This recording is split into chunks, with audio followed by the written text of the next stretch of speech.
पिछले पार्ट में जियान और बाकी सब जब मैप के आखिरी पीस को लेकर जिंगयुन पेविलियन वापस लौट रहे थे, तभी रास्ते में उनकी मुलाकात स्कॉर्पियन डेमन ब्रदर्स से हुई, जिनमें से एक भाई उस मैप के आखिरी पीस पर कम और क्वीन मेड्यूसा और पॉइजनस गर्ल पर ज्यादा ध्यान दे रहा था। हालांकि जियान उसे बार बार बीच में डिस्टर्ब कर रहा था, इसलिए वो जियान पर हमला कर उसी रास्ते से हटाने की कोशिश करता है, लेकिन कुछ ही देर में वो समझ चुका था कि वो जीत नहीं पाएगा। और वहीं दूसरी तरफ उसका बड़ा भाई भी मास्टर याओ लाओ से लड़ते हुए हार चुका था, इसलिए वो भी भागने की कोशिश करता है। जियान उसे रिटर्न में गिफ्ट में हेवनली डिस्ट्रैक्शन लोटस फ्लेम बना कर देता है, जिसे टच करते ही वो वहीं मारा गया। वैसे उसके मरने के बाद उसकी बॉडी में से एक हेवनली टेक्निक रिलीज हुई थी, जिसे जियान ने अपने पास रख लिया। जियान ने तब उसके बारे में ज्यादा जानने की कोशिश नहीं की, क्योंकि तब उन्हें जल्द से जल्द जिंगयुन पेविलियन लौटना था। वैसे फिर पेविलियन आकर मास्टर याओ लाओ और जियान दोनों ही उस मैप के आखिरी पीस को जोड़ने के काम में लग गए। ये इतना आसान नहीं था, क्योंकि पहले तो वो मैप बिल्कुल किसी नॉर्मल मैप की तरह लग रहा था, लेकिन बाद में जियान ने जब अपनी हेवनली फ्लेम का इस्तेमाल किया तब पता चला कि आखिर उस मैप के पीछे क्या राज छुपा है। वैसे इन लोगों ने बहुत समय तक इंतजार किया है उस लोटस फ्लेम के लिए, लेकिन अभी इन्हें कुछ और टाइम इंतजार करना होगा, क्योंकि वो लोटस फ्लेम 3 साल बाद अपीयर होने वाली है। वैसे जियान के लिए ये चीज अच्छी है, क्योंकि उस लोटस फ्लेम की टाइमिंग के साथ साथ मास्टर याओ लाओ जियान को ये भी बताते हैं कि उस फ्लेम को अचीव कर पाना जियान के लिए इतना आसान नहीं होगा। इस चीज के लिए जियान को अपना लेवल बदलना होगा, क्योंकि पिछली बार जब किसी ने इस फ्लेम को मास्टर करने की कोशिश की थी तब उस फ्लेम ने उसकी जान ले ली थी, जबकि वो पर्सन बहुत ही ज्यादा लेवल पर था। वैसे मास्टर याओ लाओ ने जिस पर्सन के बारे में जियान को बताया वो एक सेंट थे, और उनकी सोल भी उस मैप पीस के साथ जुड़ी हुई थी। जब जियान ने उस मैप को टच किया तो वो सोल जियान के सोल सी के अंदर आ गई, लेकिन वो कुछ रिएक्ट नहीं कर रही थी, इसलिए जियान को उनसे कोई खतरा नहीं है। शायद लोटस फ्लेम मिलने के बाद सोल रिएक्ट करे और जियान को उनके बारे में पता चल पाए। अभी के लिए इस पार्ट की शुरुआत उस हेवनली टेक्निक से होती है, जो कि जियान को स्कॉर्पियन डेमन ब्रदर के पास से मिली थी। जियान उस टेक्निक को मास्टर करने की कोशिश कर रहा है, क्योंकि जल्दी बॉडी ट्री की लोकेशन रिवील होगी और जियान भी उस बॉडी ट्री को ढूंढने के लिए जाने वाला है, क्योंकि उससे उसका लेवल जल्दी इंक्रीज होगा। वैसे अभी उस टेक्निक को परफॉर्म करते वक्त जियान की बॉडी से बहुत ही ज्यादा अमाउंट में एनर्जी रिलीज हो रही थी, जो नोटिस कर सभी जियान के पास आ गए। अभी अचानक से एनर्जी का एक बहुत ही तेज ब्लास्ट होता है और वहाँ एक स्पिरिचुअल बॉडी समन हो जाती है, जो कि असल में उसी टेक्निक का हिस्सा है। वैसे ये बॉडी साइज में बहुत ही ज्यादा बड़ी थी और एनर्जी को महसूस कर ये बताया जा सकता था कि वो स्पिरिचुअल बॉडी बहुत ही ज्यादा मजबूत है। अभी वो किस तरह के ओपोनेंट के खिलाफ ज्यादा काम आएगी, इस बारे में ज्यादा डिटेल में नहीं बताया गया। ये फाइट के दौरान ही पता चलेगा, जो कि इसी पार्ट में आपको देखने को मिल जाएगी। अभी के लिए जियान जब उसे कंटिन्यू वहाँ समन कर रखे हुआ था, तो उसे महसूस होता है कि उसकी जो एनर्जी है वो बहुत स्पीड से कम हो रही है, और कुछ ही देर में वो स्पिरिचुअल बॉडी भी गायब हो गई। अभी जैसे ही वो गायब हुई तो बाकी सभी जियान के पास आए। जियान उन्हें बताता है कि उसने ये उम्मीद नहीं की थी कि उस स्कॉर्पियन डेमन के पास इतनी यूनिक और कमाल की टेक्निक इन्हें मिलेगी। ये टेक्निक सच में बहुत ही ज्यादा यूजफुल है, खासकर लड़ाई के दौरान। अभी जियान बता रहा था कि जिस हिसाब से उस स्क्रोल में वो टेक्निक मेंशन थी, अभी तक जियान परफेक्टली उसे मास्टर नहीं कर पाया है, वरना स्पिरिचुअल बॉडी का साइज भी इंक्रीज हो जाएगा और साथ ही साथ उसकी पावर भी। मास्टर याओ लाओ कहते हैं कि सिर्फ नॉर्मल कल्टीवेशन में से तुम इस तरह की टेक्निक को परफेक्टली मास्टर नहीं कर सकते, इसके कुछ और भी तरीके होते हैं, लेकिन अभी वो तरीके तुम्हें सीखने की जरूरत नहीं, क्योंकि तुम्हारे पास दूसरा जरूरी काम है। वो बताता है कि उन्हें बॉडी ट्री की लोकेशन का पता चल चुका है। वैसे वो लोकेशन जियान बॉडी ट्री के सीड से फाइंड करेगा, लेकिन फिर भी अब समय आ चुका है कि जियान और उसके दोस्त बॉडी ट्री की तलाश में निकले। वैसे मास्टर याओ लाओ जियान से कहते हैं कि वहाँ पर तुम्हारी मुलाकात तुम्हारे दोस्तों से कम बल्कि दुश्मनों से ज्यादा होगी, इसलिए तुम्हें वहाँ पर अपना ख्याल रखना होगा। ये सुनकर जियान समझ जाता है कि मास्टर याओ लाओ उसके साथ नहीं आ रहे।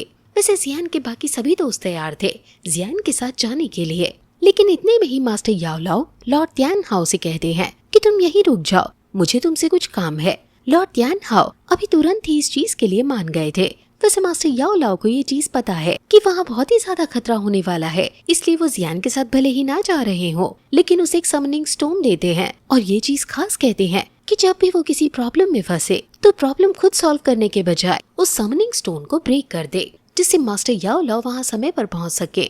जियान कहता है कि वो इस चीज का ध्यान रखेगा और इसके बाद वो अपने दोस्तों के साथ वहाँ से निकल पड़ता है। उसके साथ अभी क्वीन मेड्यूसा, पॉइजनस गर्ल और किंगलैंड जा रहे हैं। अभी रास्ते में इनकी मुलाकात और भी कई लोगों से होती है जो कि बॉडी ट्री को फाइंड करने के लिए निकले हुए हैं। हालांकि आपस में इनकी कोई बातचीत नहीं होती, ये बस उन्हें नोटिस करते हैं क्योंकि वो लोग बहुत ही ज्यादा जल्दी में लग रहे थे। वो आपस में बात कर रहे थे कि वहाँ उस पेड़ के पास जो पहले पहुँचेगा वो ट्रेजर उसका। ऐसा वो इसलिए कह रहे हैं क्योंकि ज्यादातर लोग एक ही जगह से आए हैं, इसलिए आपस में लड़ने से अच्छा है जिसे वो पहले मिले वो उसका हो जाएगा। बाकी लोग भी इस चीज से एग्री कर रहे थे। वैसे ये लोग इतनी जल्दबाजी कर रहे हैं, ये चीज जियान को सही नहीं लगती, पर वो इन्हें बीच में नहीं टोकता और उनके बीच दखल नहीं देता। वहीं पॉइजनस गर्ल, क्वीन मेड्यूसा और किंगलैंड शांति से उनके पीछे पीछे आगे बढ़ने लगते हैं। रास्ते में ये लोग एक रेड फॉग वाले एरिया में पहुंचते हैं जहां जमीन पर बहुत सारे पावरफुल कल्टीवेटर्स की बॉडी पड़ी हुई थी। वो समझ गए थे कि ये लोग भी उसी ट्रेजर की तलाश में निकले थे, लेकिन यहाँ इस फॉग के अंदर फंसकर मारे गए। अगर आपने हमारा पिछला पार्ट देखा है और उसे एंड तक देखा है तो ट्रेलर एक्सप्लेनेशन के दौरान तो हमने बताया था कि रेड फॉग असल में इंसेक्ट्स हैं। ये चीज हमें तो अभी पता है, लेकिन जियान और उसके दोस्तों को नहीं पता। उनके हिसाब से ये एक पॉइजन है जो कि किसी कारण से रेड कलर का है, जब ये पॉइजन ग्रीन या ब्लू कलर का होता है। वैसे चिंता की अभी कोई बात नहीं थी क्योंकि उनके साथ पॉइजन क्वीन है जो कि उन्हें एक पिल दे देती है जो कि ज्यादातर नॉर्मल पॉइजन्स को बॉडी में फैलने से पहले ही खत्म कर देता है। सभी ने वो पिल खा ली थी, इसलिए वो फिर नॉर्मली आगे बढ़ने लगे थे।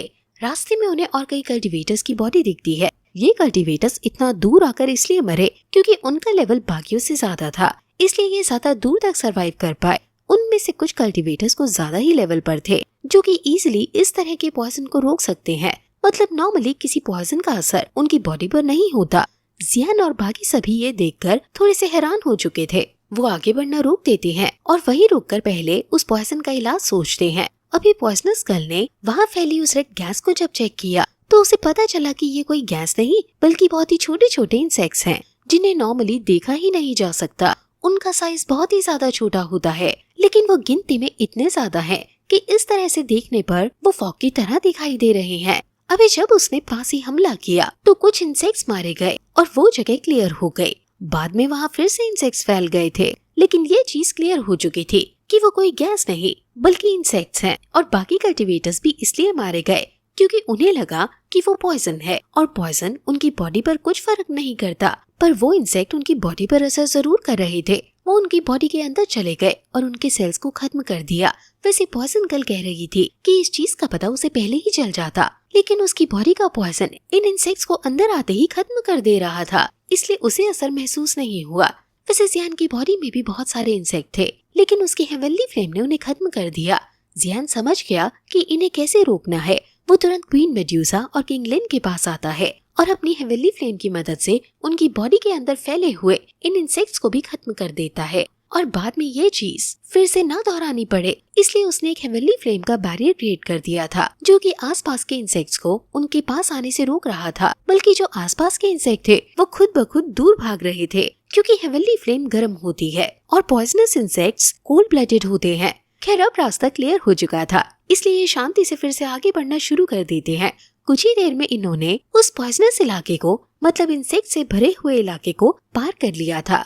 जब ये माउंटेन के बहुत नजदीक थे, जियान तुरंत अपने पास से बॉडी ट्री का सीड निकालता है बॉडी ट्री की लोकेशन फाइंड करने के लिए, लेकिन सीड बिल्कुल भी रिएक्ट नहीं करता। मतलब अभी ये बॉडी ट्री से बहुत ही ज्यादा दूर है। इन्हें उस माउंटेन में अभी और अंदर की तरफ जाने की जरूरत है।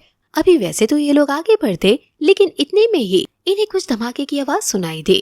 वो समझ गए कि जरूर आसपास कोई फाइट कर रहा है।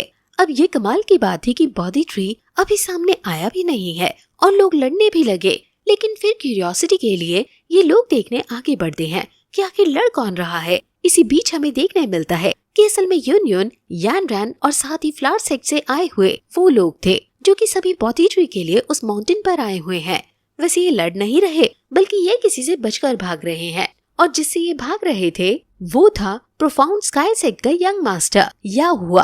अभी आपको याद ही होगा कि ये कौन है। ये फ्लावर सेक्ट की यंग मास्टर हुआसन को लाइक करता था और हुआसन फ्लावर सेक्ट के लीडर बनने वाली थी, लेकिन एंड मोमेंट पर पुरानी लीडर ने वो गद्दी यूनियन को दे दी, जो चीज इन्हें पसंद नहीं आई। और बाद में इसने लड़ने के लिए चैलेंज किया था। जब सीएन वहाँ पहुँच गया और जियान ने यूनियन को बचा लिया, जिसके बाद फ्लावर सेक्ट के लीडर यूनियन बन चुके थे। उस बात को ये लड़का अभी तक नहीं भूला है।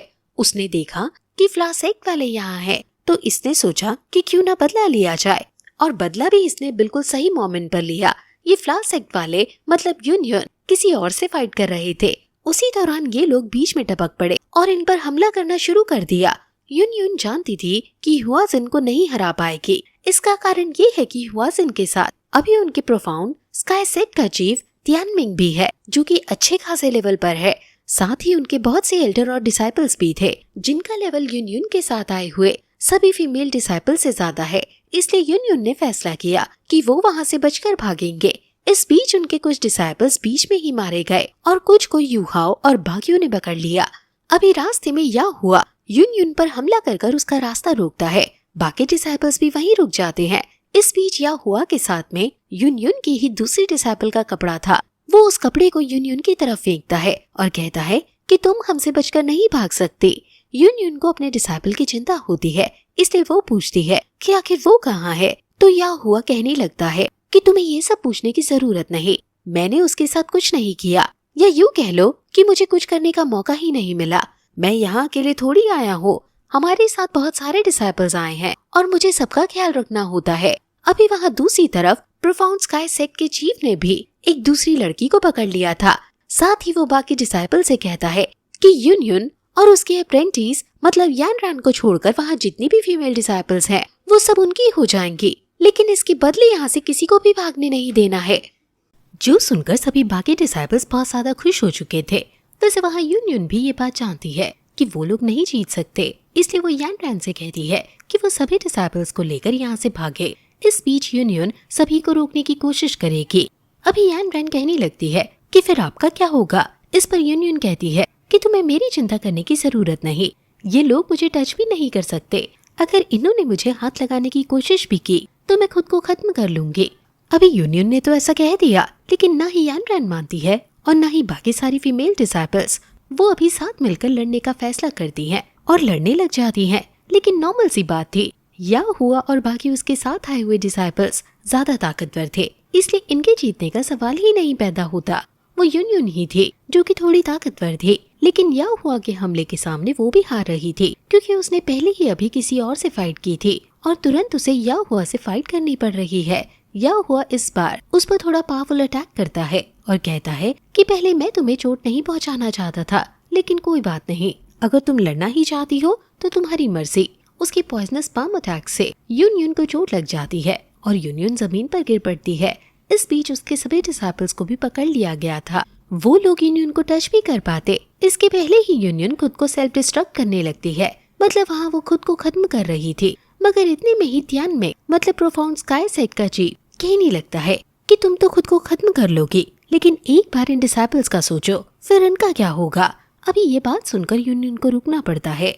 वो फैसला करती है कि अब ना चाहते हुए भी उसे खुद को सैक्रिफाइस करना होगा, जिससे उसकी डिसाइपल्स बच सके। लेकिन अगर यूनियन खुद को उनके हवाले कर भी दे तो भी वो बाकियों को थोड़ी छोड़ेंगे। अभी यूनियन भी ये बात अच्छी तरह जानती थी, लेकिन वो कर ही क्या सकती थी। उसने ये चीज एक्सेप्ट कर ली थी और उसे लगा कि शायद उसकी किस्मत में यही लिखा है। लेकिन इतने में ही अचानक से एक बहुत ही तेज लाइट वहाँ फैलती है और जियान की किंग कॉक गोरिल्ला ग्लास बॉडी समन हो जाती है। ये वही स्पेशल टेक्निक है जिसे जियान ने अभी अभी सीखा है। जियान उसकी बात चेक करना चाहता था और इससे अच्छा मौका उसे फिर कभी नहीं मिलेगा। यहाँ जियान ने जब वो स्पिरिचुअल बॉडी समन की तो ये चीज बताई ही नहीं जा सकती कि उसे समन करने वाला जियान है, क्योंकि जियान तो वहाँ आसपास कहीं दिख ही नहीं रहा। सभी उस जायंट स्पिरिचुअल बॉडी को देखकर बहुत हैरान थे। खैर, इस तरह की जगह पर ऐसी मिस्टीरियस चीज का अपीयर होना इतना भी ज्यादा शॉकिंग नहीं है। पर जब वो अपीयर हुआ तो यू हाउ का ध्यान भी उसकी तरफ गया था, जिस बीच यूनियन ने उसकी गलत जगह पर अटैक करते हुए उसे कई सारे गुनाहों की सजा एक ही बार में दे दी। यहाँ इस तरह का अटैक जब या हुआ पर हुआ तो उसका ध्यान उस स्पिरिचुअल बॉडी से हटकर वापस से यूनियन पर आ गया। अभी उसे इतना गुस्सा आ रहा था कि वो सब कुछ भूल चुका था। उसे बस यूनियन की जान लेनी थी। वो तुरंत ही हमला करने लगता है, लेकिन इतने में ही जियान अपने king Kong gorilla Glass body को लेकर उस पर एक जोरदार हमला करता है। जियान ने बस जोर से अपना हाथ पटका था और उस एक हमले में ही या हुआ वही मारा गया। मतलब एक अटैक में ही वो खत्म हो गया। अभी इस बीच वहाँ प्रोफाउंड स्काई सेट का चीफ तियानमिंग बहुत ही ज्यादा हैरान हो चुका था। खैर उसे नहीं लगता कि वो स्पिरिचुअल बॉडी इतनी ज्यादा ताकतवर है, इसलिए वो भी अब अपना हमला उस पर ट्राई करने की कोशिश करता है। यहाँ वो अपना स्पेशल अटैक कर रहा था जिसे वो तियानमिंग ड्रैगन फिस्ट कहता है। उस ड्रैगन फिस्ट की तारीफें कई लोगों ने सुनी है, साथ ही उसका साइज भी लगभग जियान की स्पिरिचुअल बॉडी जितना ही था। सभी को लग रहा था कि स्पिरिचुअल बॉडी खत्म हो जाएगी, लेकिन जियान ने एक ही थप्पड़ में उस ड्रैगन फिस्ट को खत्म कर दिया। साथ ही प्रेशर के कारण तियानमिंग भी इतनी तेजी से दूर फेंक गया कि रास्ते में जितनी भी चट्टानें आई सभी की सभी टूट गईं।